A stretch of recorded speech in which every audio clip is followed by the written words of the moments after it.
Yo, what's up mga engkanto? Ito na naman po. Kilibedig. A to the T to the EK. Rippin' C Tattoo Studio. At magpapakita na naman tayo ng walang kakwento-kwentong video.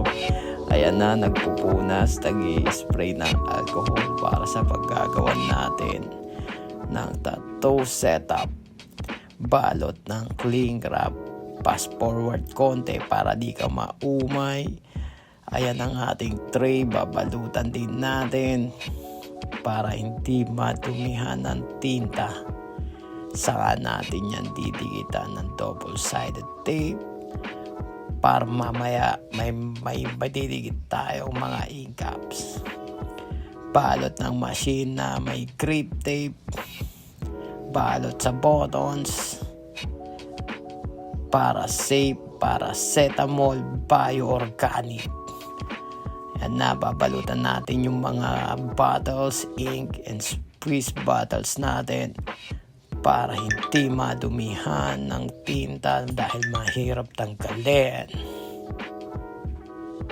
Meron nga pala tayo ditong tech. Meron tayo tech from MLC. Di ko alam kung anong meaning nun or testingin ko lang dahil kapangalan ko. Ayan, kukuha tayo ng karayom. You know what I'm saying? Salpak ng 4 na sukat ng karayom para sa design nating cartoon. Anime palas. Kuha ng guantes.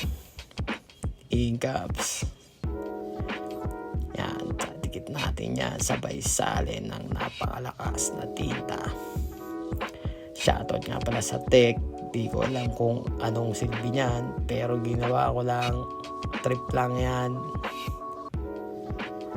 Balot sa armrest, lalagyan natin ang tissue. Yan, sabay salpak ng needle. Ginamit nga pala natin dyan is 5RL 5 round lining. Sabay salin ng tinta, sketch konti dahil may mga nabura, may pumaling. Ayan na, konting bloodline. Umpisaan na natin. Light lining lang to, hindi to solid lining, solid outline. Okay, dahil hindi ko pinatuyo yung stencil ng solid, kaya medyo mabilis siya mabura. Nilatagan ko muna ng first coat ng lining. Bali, pag natapos ko yung first coat, tsaka natin laliningan ng mas makapal using 9RL 9 round lining. At shoutout nga pala kay paring Melbs para sa ultra focus and sa malupit na transition. Nilapit pa ng bagya para kita ang inig ng kamay. Makikita natin na nangangalahati na ang outline natin.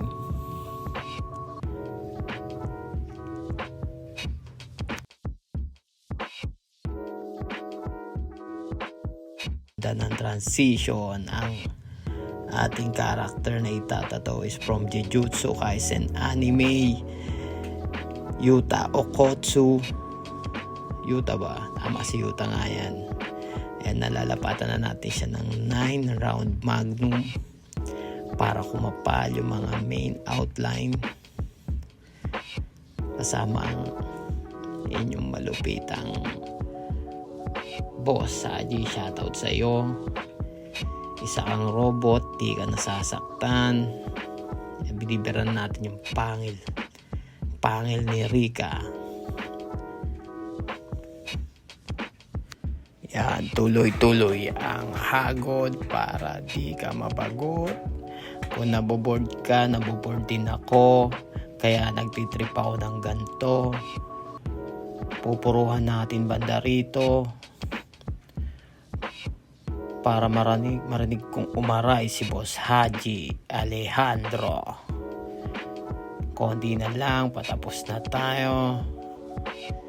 Tuloy-tuloy mo lang panonood mo para makita mo kung gaano ka board ngayon. Boring mag-edit, nakakaumay. Ano, may natututunan ka ba? Kung may mga tanong ka, tanungin mo. Comment ka dito, usap tayo. Kung may mai-share ako sa iyo, i-share ko. Kamaya, libre lang magtanong. Walang bayad. Salpak ng shading. 13 round magnum. Para cute. Ang hagod. Manggagaling tayo sa background ng existing tattoo ni Boss Haji na si Sukuna. Kidlat na wala ng sketch. Para cute. Gray wash na napakagaspang. WhatsApp.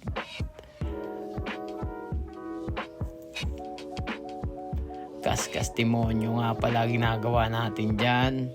Kaskas Demonyo 2.0. Bukas Kaskas Diablo na tayo. Okay? Tinimelapse na natin dahil sobrang haba ng video. Nakakaumay. Sayang oras nyo.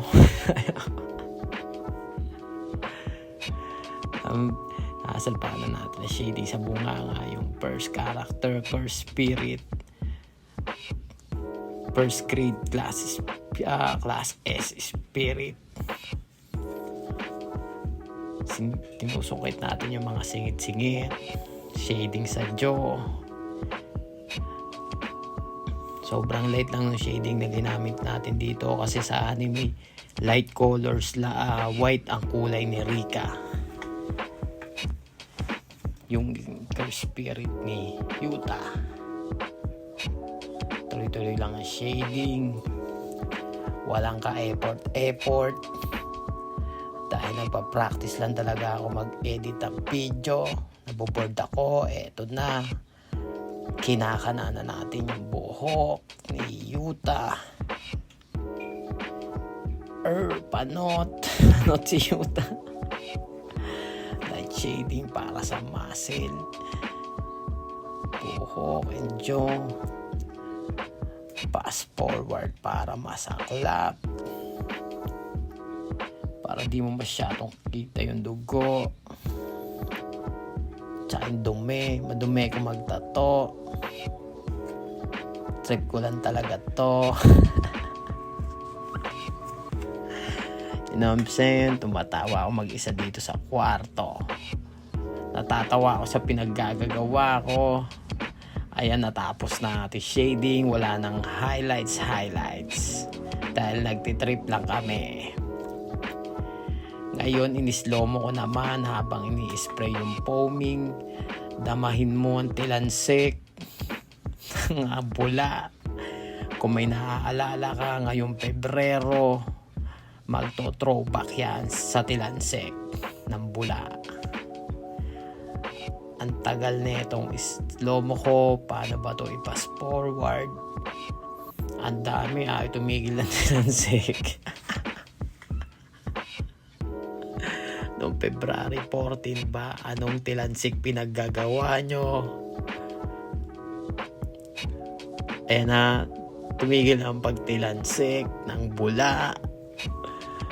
Kulang ang sabon, sobra sa tubig, kaya ganyan yung pagkakabula, ang sagwa.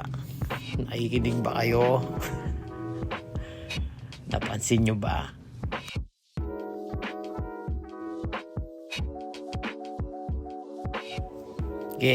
Ayoko magseryoso, natatawa talaga ako sa pinagkagagawa ko sabay ipon ng isang malaking bula. Kaboom!